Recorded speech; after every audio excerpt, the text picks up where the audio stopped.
मनोज जरांगे पाटील यांचं तुफान आज अहमदनगरमध्ये असणार आहे।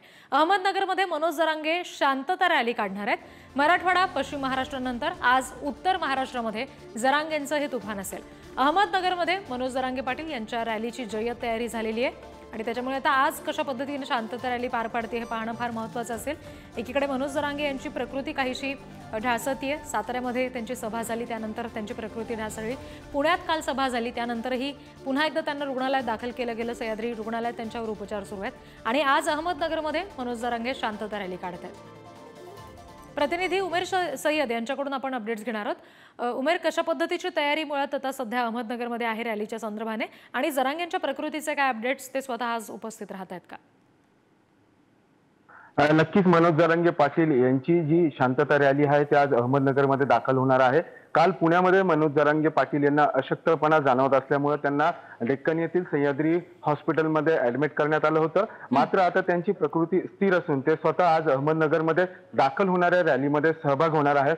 आज 2 वाजेच्या दरम्यान मनोज जरांगे पाटील यांची शांतता रॅली अहमदनगरमध्ये दाखल होणार आहे आणि त्यानंतर छत्रपती शिवाजी महाराजांना अभिवादन करून अहमदनगर शहराच्या मुख्य रस्त्यावरून म्हणजेच गणपती विसर्जन मिरवणुकीच्या मार्गावरून मनोज जरांगे पाटील हे तब्बल 3 किलोमीटरची पदयात्रा देखील काढणार आहेत। 3 किलोमीटरच्या पदयात्रेनंतर अहमदनगर शहरातील दिल्ली गेट परिसरामध्ये मनोज जरांगे पाटील यांची भव्य अशी सभा देखील पार पडणार आहे।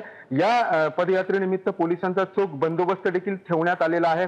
500 पोलीस कर्मचारी असतील, एक अप्पर पोलीस अधीक्षक असेल, 8 पोलीस उपअधीक्षक आणि तब्बल 20 पोलीस निरीक्षक आणि अप्पर पोलीस निरीक्षकांचा फौजफाटा आज या पदयात्रेनिमित्त तैनात करण्यात येणार आहे। विशेष म्हणजे आज या पदयात्रेनिमित्त प्रशासनानं प्राथमिक शाळा आणि माध्यमिक शाळांना 1 दिवसीय सुट्टी देखील जाहीर केलेली आहे। त्याचप्रमाणे मराठा समाज बांधवांच्या वतीने 2500 स्वयंसेवकांची नोंदणी करण्यात आली आहे। या पदयात्रेनिमित्त जे मराठा समाज बांधवांचे स्वयंसेवक देखील या ठिकाणी उपस्थित राहणार आहे।